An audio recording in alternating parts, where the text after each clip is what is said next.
Okay, so we're going to learn about three ways of representing numbers: decimal, binary, and hexadecimal.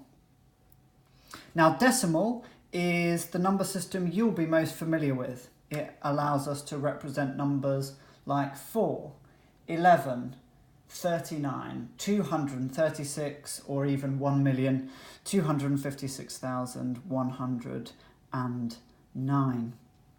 So let's take a decimal number at random to begin with, 3,614.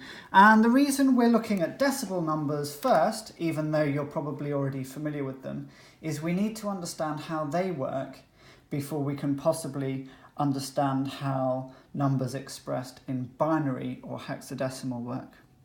Now, every number is made up of a set of digits, and each of those digits, depending on where they are in the number, mean different things. So given we have a 3 at the start, and there are 4 digits in total, this 3 actually tells us that we've got 3,000. This 6 tells us that we've got 600. This 1 tells us that we've got 110 or 10. And this one in the units column is just 4. We've got 4.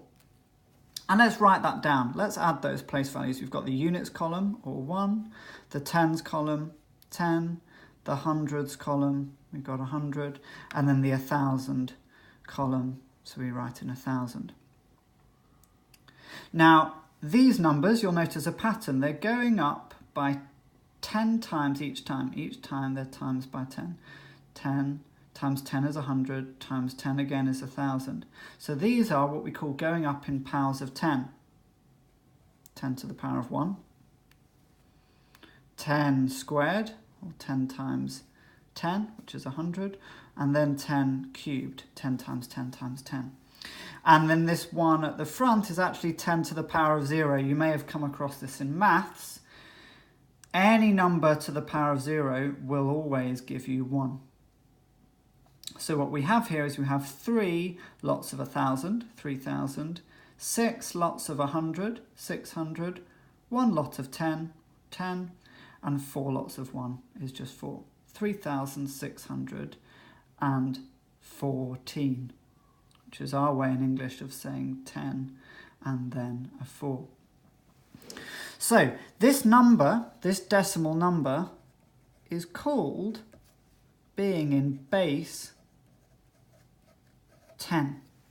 Now, the reason it's called base 10 is because the place values are going up in powers of 10, and also because there are 10 symbols available for us to use in each of these parts of the number. The numbers 0 to 9. I can't put anything else in that, otherwise it won't mean anything. So let's take a look at another number system, binary. Now, binary is in base 2. Have a think. What do you think numbers written in binary have as their place values, given that it's in base 2? That's right.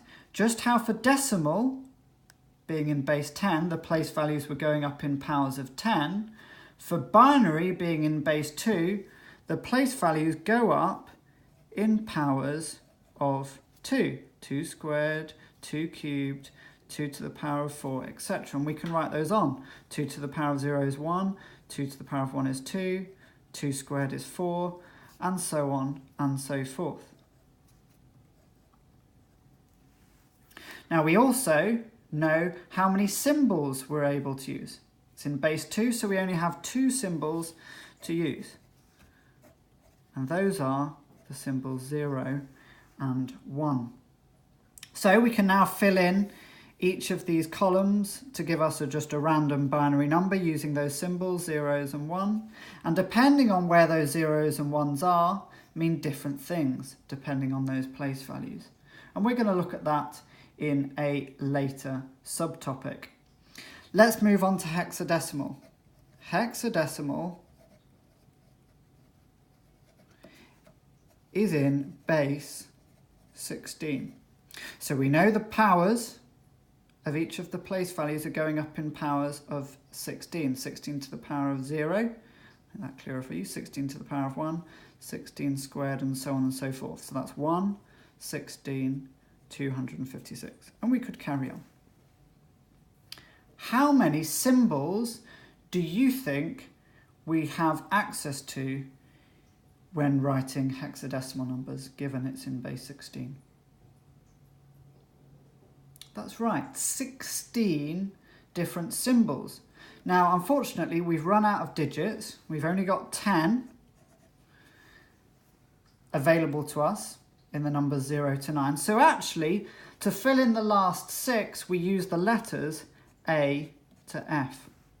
So, filling in these columns to write a random hexadecimal number, we might have something like that. A1F. Now, believe it or not, that is a number in hexadecimal. It looks nothing like the numbers we are familiar with, but in a later lesson we'll see actually what that number means a little bit later on.